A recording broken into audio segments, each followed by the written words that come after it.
The Jaguars had their defense coordinator. His name is Anthony Campanile. And yes, I did have to go on Google to figure out how to pronounce that last name.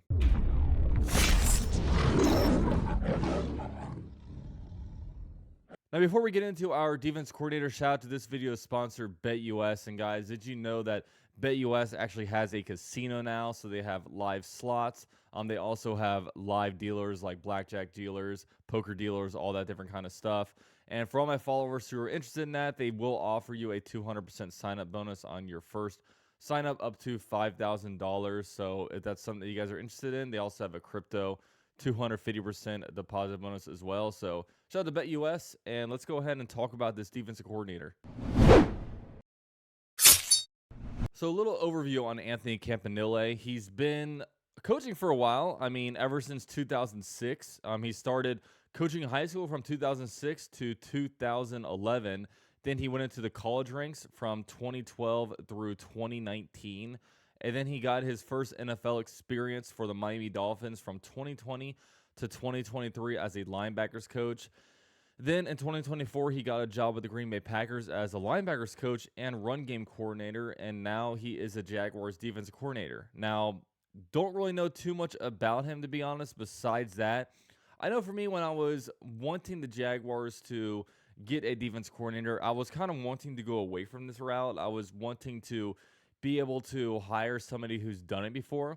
And I think Patrick Graham was kind of that dude, the guy from the Raiders, but the Jaguars opted to not go with him, and he's back with the Raiders now.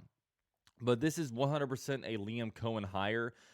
And one reason why I wanted to, hire a guy that's done it before was because this guy's going to have full autonomy of the defense, right? I mean, whoever becomes offensive coordinator will essentially become Liam Cohen's right-hand man. It's going to be Liam Cohen's offense with, him kind of having the offensive coordinator role.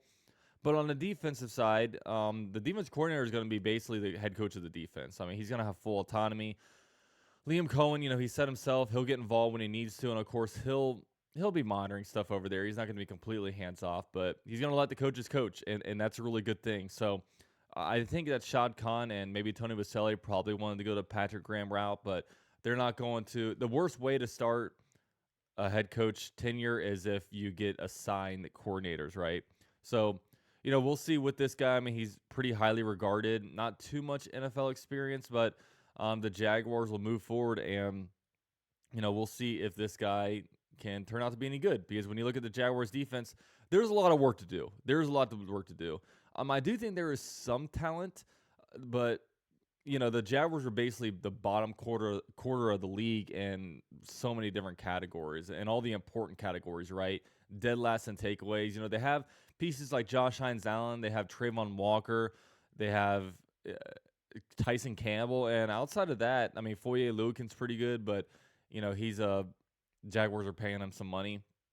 So Jaguars have some work to do. I mean, I know the Jaguars have Eric Armstead, and, he should have a better year in 2025. I know he's posted videos on TikTok or on Instagram of him basically saying, like, oh, yeah, everything you guys said last year, I heard it. So, yeah, I hope he does. And it's nothing against Eric Armstead. Look, if you can go out there and ball in 2025, everybody's going to forget the year you had in 2024, right? But, yeah, go out there and prove it, because we signed you to do a lot of money and you were absent. So, there's some players. I mean, this will be the Jags' third defensive coordinator in 3 years. So the Jaguars, they need to figure out a way to get this defense to play together, because it felt like every player from 2023 to 2024 regressed. So there's a huge coaching issue there. You got to figure out what to do at the safety spot. We're pretty much void of anybody there, and a lot of work to do. So hopefully, Coach Camp is what I'll call him, because I already forgot how to pronounce his Italian last name, but hopefully he comes in here and does his thing. So, yeah, the first coordinator hire for Liam Cohen, I guess his second if you count Heath Farwell, the special teams coordinator. Still need an OC and still need a GM. I don't know when the GM move will happen. Maybe after the draft, we'll see. But, yeah, that is what it is. Thank you to everybody for watching. Shout out to BetUS for sponsoring this video. Drop a like on your way out, and go Jags.